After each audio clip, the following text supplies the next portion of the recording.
Hey guys, Alan here from St Matt's Tipton, and today I wanted to share with you a psalm. It's a psalm which really spoke to me, ministered to my soul last year when I was going through quite a painful and challenging time.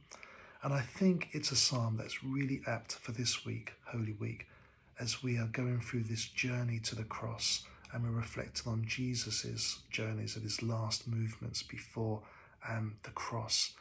Jesus on that Passion Week suffered very real isolation, as well as the anguish and the pain of the cross. He was isolated from his friends. All his friends deserted him. And on the cross, he experienced very real isolation from the Father. So the psalm is Psalm 88, and I'm just going to read to you a few verses.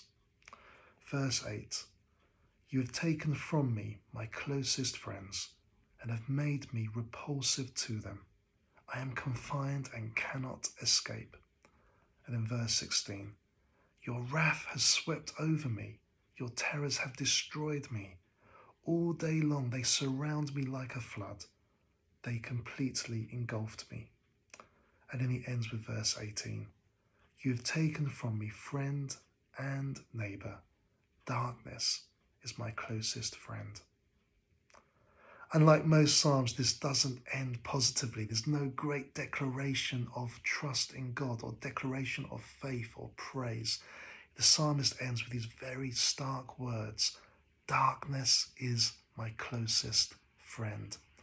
But actually, I think it's in these words of these psalms, which we actually see very real hope in the darkness. So there's three things I'd like to offer to you today. The first is about your pain. Be real with your pain with God. Be very honest about your pain with God. The psalmist says this: "I am overwhelmed with troubles, and my life draws near to death." Sometimes we think we have to put a brave face on everything, or we have to be full of joy, even when we're not in that place. But this psalm gives us permission to be honest about our pain, to be vulnerable, to be honest with God. God knows our hearts anyway. He knows what's going on. He knows what's going on in our mind. We're not fooling him. Be honest and real about your pain with God.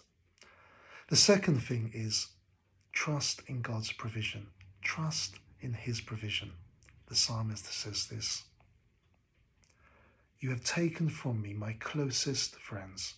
You've taken from me friend and neighbour."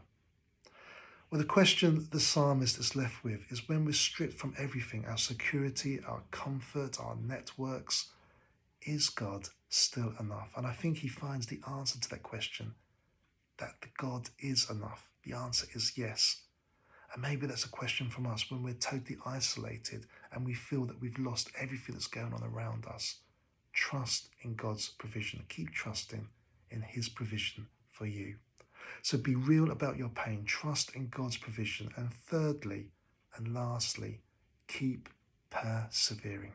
The psalmist says this: "Day and night I cry out to you. May my prayer come before you." This is a prayer. He still has faith in God. He's still praying. And in verse 9 he says, "I call to you, Lord, every day. I spread out my hands to you." So this is such a wonderful psalm because it shows us how we are to respond to God and to respond to life in the darkness when we're going through those difficult situations. The psalmist is going through a very real storm in his life, and this is a very real prayer for deliverance. And yet we see here that he's still persevering. He's still asking God every single day that God would deliver him. There is still hope, even though in this despair, because somewhere he believes that God is still enough, that God is the only one that will come through for him. So today I'd love to encourage you to keep persevering. Be real about your pain with God. He knows about it anyway.